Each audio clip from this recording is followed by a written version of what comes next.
Grabihan naman pud ana oy nga astang anak sa imuhang igsuon imuha na noong obligasyon na.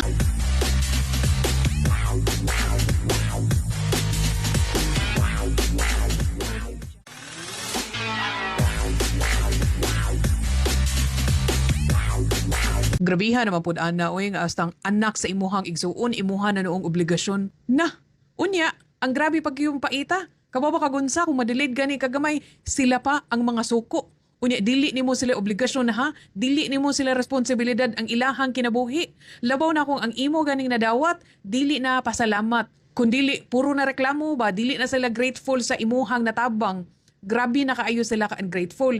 Diha na nimo makita nga giabuso na gani ang imuhang kaayo. Dili nila makita ang imong pagpaningkamot. Gihatag nimo ang pabortanan para sa ilaha.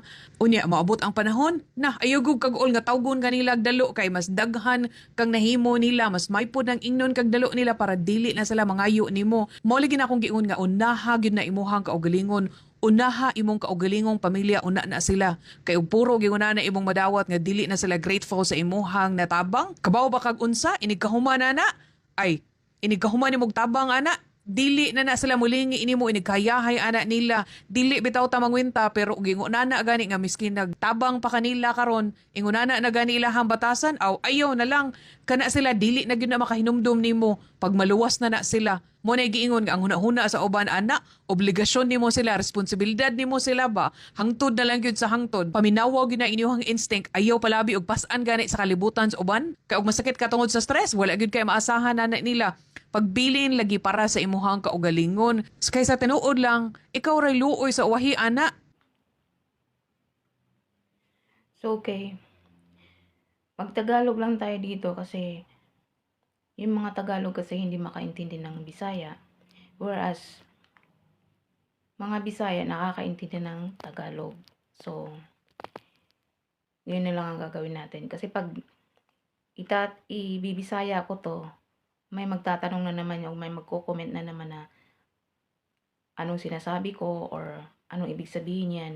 So, itatagalog na lang natin para maintindihan ng lahat. Kasi anyway, mga Bisaya naman nakakaintindi talaga ng Tagalog. Kumpara sa mga Tagalog, hindi talaga sila nakaintindi ng Bisaya.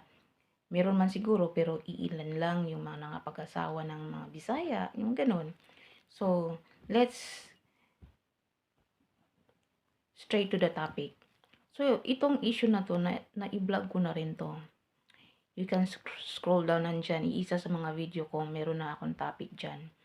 So, tungkol sa mga kapatid, hindi talaga obligado ng isang kapatid para suportahan ng isang kapatid. Hindi obligado ng isang kapatid para obligahin yung mga pangangailangan ng kapatid. So, kayo mga kapatid dyan, kung hindi kayo matulungan ng kapatid nyo, or hindi kayo mapagbigyan, hindi kayo mabigyan, huwag kayong magalit, huwag kayong mamilit kung ayaw ng kapatid nyong magbigay, kung ayaw ng kapatid nyong tumulong. Kasi isipin nyo, hindi obligado na isang kapatid na tumulong sa isang kapatid. Nagets nyo? Ngayon, hayaan nyo yung kapatid nyo na siya na mismong kusang tutulong sa inyo. Pero wala kayong karapatang mag-demand na obligahin niya yung mga pangangailangan nyo. Hindi nyo ba alam kung sino ang dapat umobliga ng mga pangangailangan nyo? Mga magulang nyo, hindi yung kapatid nyo. Kung tilulungan man kayo ng kapatid nyo, pasalamat kayo. Tulong na yan, siguro naawa sa inyo or something like that. Pero uulitin ko, hindi obligado ng isang kapatid para obligahin ang pangangailangan ng kanyang kapatid. Kaya kayong mga kapatid dyan, huwag kayong demand ng demand. Tandaan nyo yan.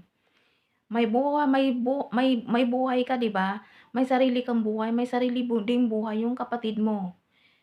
Yung kapatid mo hindi umaasa sa iyo. Sana ganon ka rin. So nagsumikap yung kapatid mo, sana magsumikap ka rin. Pantay-pantay, di ba? Para fair ang lahat. Huwag umasa na lang ng umasa. At pag kayo napagdamutan, kayo ang matanggihan, kayo pa ang galit. Totoo yan.